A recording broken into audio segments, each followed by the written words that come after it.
இந்திய அணியின் தலைமை பயிற்சியாளர் கௌதம் கம்பீருக்கு கொலை மிரட்டல். இந்திய கிரிக்கெட் அணிக்கு தலைமை பயிற்சியாளராக முன்னாள் இந்திய கிரிக்கெட் வீரர் கௌதம் கம்பீர் சிறப்பாக செயல்பட்டு வருகிறார். சமீபத்தில் கூட அவர் தலைமையிலான இந்திய கிரிக்கெட் அணி சாம்பியன்ஸ் டிராபி வென்றது.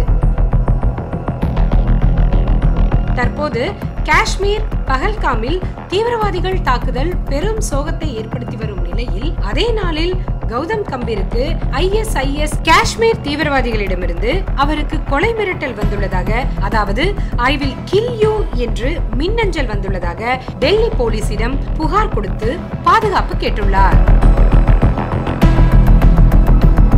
மேலும் இது போன்ற சுவாரஸ்யமான தகவல்களை உடனுக்குடன் தெரிந்து கொள்ள சித்திரவன் மீடியாவை மறக்காம ஃபாலோ பண்ணிக்கோங்க.